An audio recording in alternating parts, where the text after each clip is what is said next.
नमस्कार, capital TV Bihar देख रहे हैं आप। मैं हूं राधिका राज। आज इस स्पेशल स्टोरी में बात करेंगे एक ऐसे विस्फोटक की जिसने बिहार से लेकर झारखंड की जमीन हिला कर रख दी है। झारखंड में 2.5 लाख से ज्यादा की मुस्लिम आबादी है और इसी आबादी के बीच एक प्लॉट में गड़े विस्फोटक का मामला सामने आया है, जिसके फटने से 3 लोगों की जान भी चली गई है। सबसे बड़ी बात कि ऐसा विस्फोटक पहली बार नहीं हुआ है, इससे पहले भी हजारीबाग में कई विस्फोटक हुए हैं। अब सवाल यह है कि ये विस्फोटक हुआ कैसे, किसने ऐसी साजिश की और क्या है इस मामले के तार, सब कुछ बताएंगे आपको विस्तार से। फिर दहला हजारीबाग शहर। हजारीबाग शहर एक बार फिर भीषण विस्फोटक से दहल उठा है।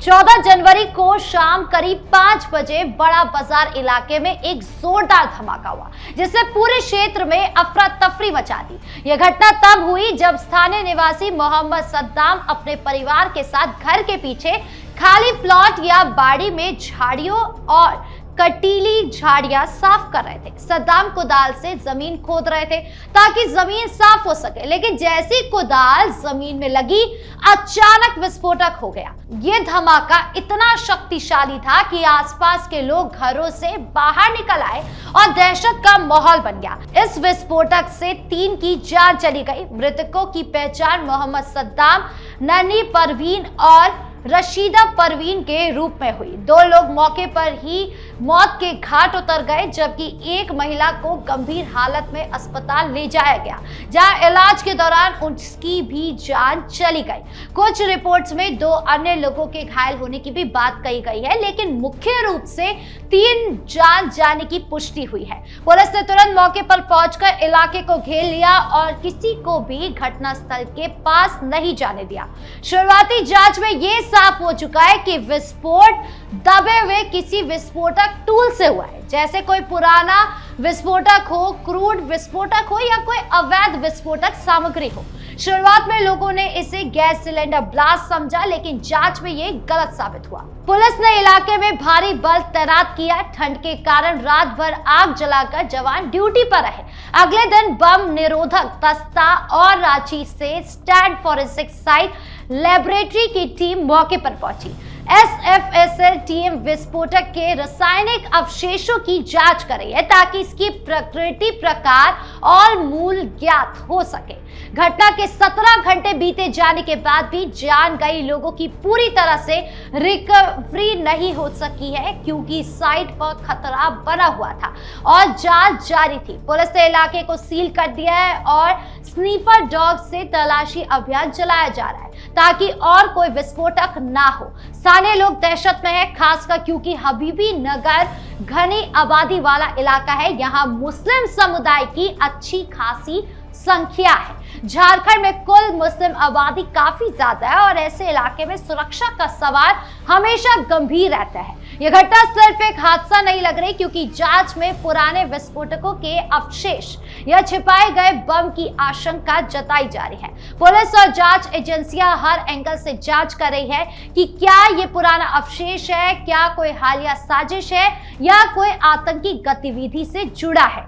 कुछ रिपोर्ट्स में NIA की एंट्री की बात है, लेकिन इसकी आधिकारिक पुष्टि अभी नहीं हुई है। झारखंड पुलिस के IG ऑपरेशंस माइकल राज एस ने कहा कि विस्फोट की प्रकृति और कारण की जांच चल रही है। फोरेंसिक रिपोर्ट के बाद ही साफ तस्वीर आएगी। ये विस्फोटक हजारीबाग के इतिहास में एक और काली घटना है, जहां सुरक्षा और जांच की कमी सवाल खड़े कर रही है। स्थानीय लोग पूछ रहे हैं कि इतने सालों बाद भी जमीन में दबे विस्फोटक कैसे बचे हुए हैं और क्या प्रशासन ने पहले से कोई सर्च ऑपरेशन नहीं चलाया था।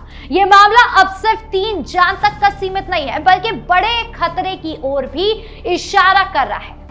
पहले भी ऐसे सिंडिकेट आए सामने।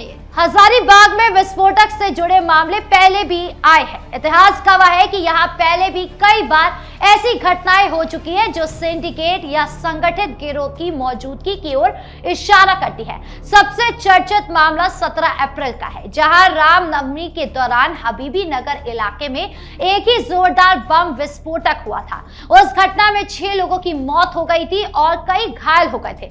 जांच में पता चला कि वहां बम बनाने की फैक्ट्री चल रही थी और विस्फोटक बम निर्माण के दौरान हुआ। राष्ट्रीय जांच एजेंसी यानी कि NIA ने उस मामले की जांच की जिसमें 150 अज्ञात और 35 नामजद आरोपियों के खिलाफ FIR दर्ज हुई। कई गिरफ्तारियां हुई और कुछ लोगों को सजा भी मिली। उस घटना के बाद से हजारीबाग में विस्फोटक सामग्री के अवशेष या छिपे हुए बमों की आशंका बनी हुई है। विशेषज्ञों का मानना है कि 2016 के विस्फोट के बाद कई बम या विस्फोटक सामग्री जमीन में दब गई होगी या ठीक से डिस्पोज नहीं हुई होगी। अब 2026 में फिर वही इलाका प्रभावित हुआ है जहां जमीन साफ करने के दौरान भूमिगत विस्फोटक फट गया। यह संकेत देता है कि कोई सिंडिकेट या नेटवर्क सक्रिय रहा होगा जो अवैध विस्फोटक बनाता है, स्टोर करता है या इस्तेमाल भी करता है। पुलिस जांच में कई बार ऐसे सिंडिकेट सामने आए हैं जो धार्मिक या राजनीतिक आड़ में अवैध गतिविधियां चलाते हैं। हजारीबाग जैसे इलाके में जहां घनी आबादी है और मुस्लिम बहुल क्षेत्र है वहां सुरक्षा एजेंसियां अलर्ट रहती है। 2016 के मामले में NIA ने बड़े पैमाने पर छापेमारी की थी, लेकिन क्या सभी विस्फोटक बरामद हुए, ये सवाल अभी भी है। अब इस नए विस्फोटक में भी पुराने अवशेष या नए सिंडिकेट की संभावना से इनकार नहीं किया जा सकता। पिछले कुछ सालों से झारखंड में कई छोटे बड़े विस्फोटक मामले आए हैं, कभी क्रूड बम के, कभी IED के, कभी पुराने गोला बारूद के। ये सिंडिकेट अक्सर सीमावर्ती इलाके या घने जंगलों में काम करते हैं, लेकिन शहरों में भी छिपे हुए ठिकाने बनाते हैं। हजारीबाग में ये दूसरी बड़ी घटना है जो बताती है कि समस्या जड़ से खत्म नहीं हुई है। स्थानीय लोग और विशेषज्ञ कहते हैं कि नियमित search operation, intelligence based red और कम्युनिटी अवेयरनेस की जरूरत है। अगर सिंडिकेट सक्रिय है तो वो नए सदस्य भर्ती करते, नई सामग्री लाते, पुराने छिपाते नहीं। 2016 के बाद कई गिरफ्तारियां हैं, लेकिन क्या नेटवर्क पूरी तरह टूटा है, ये सवाल अभी भी उठ रहा है। अब इस घटना से जांच एजेंसियां फिर सक्रिय हो गई है। SFSL और बम निरोधक दस्ते की रिपोर्ट से पता चलेगा कि विस्फोटक कितना पुराना है या नया है। अगर पुराना है तो 2016 के सिंडिकेट से लिंक होगा, अगर नया है तो कोई नया नेटवर्क होगा। झारखंड में अब ऐसे मामले सुरक्षा के लिए बड़ा खतरा है।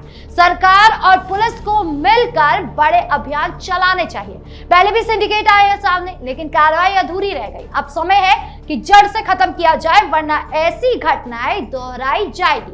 हजारीबाग का इतिहास चेतावनी दे रहा है कि सिंडिकेट अभी भी सक्रिय हो सकते हैं और इसे जांच कर बाहर निकालना बहुत जरूरी है। क्या कर रही है JMM सरकार? इतने गंभीर मामले को देखते हुए झारखंड मुक्ति मोर्चा यानी कि JMM सरकार सवालों के घेरे में आ गई है कि आखिर क्यों ऐसी घटनाओं पर सख्त एक्शन नहीं लिया जा रहा। हजारीबाग में ये दूसरी बड़ी विस्फोटक घटना है, लेकिन सरकार की ओर से कोई ठोस कदम या विशेष अभियान नजर नहीं आया।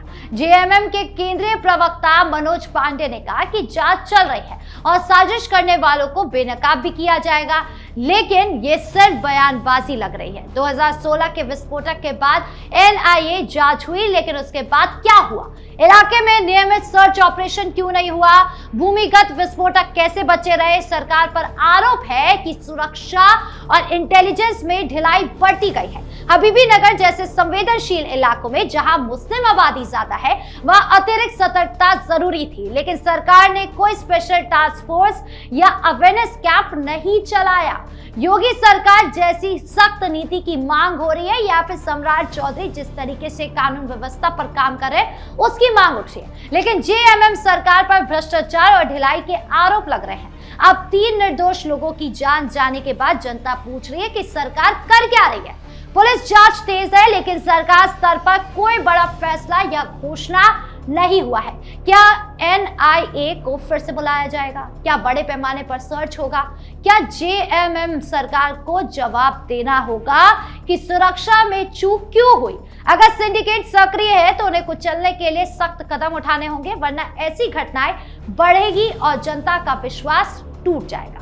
सरकार की चुप्पी सवाल खड़ा कर रही है कि क्या ये सिर्फ जांच तक सीमित रहेगा या असली कार्रवाई भी होगी। ये तो समय बताएगा, लेकिन फिलहाल JMM सरकार पर दबाव बढ़ रहा है।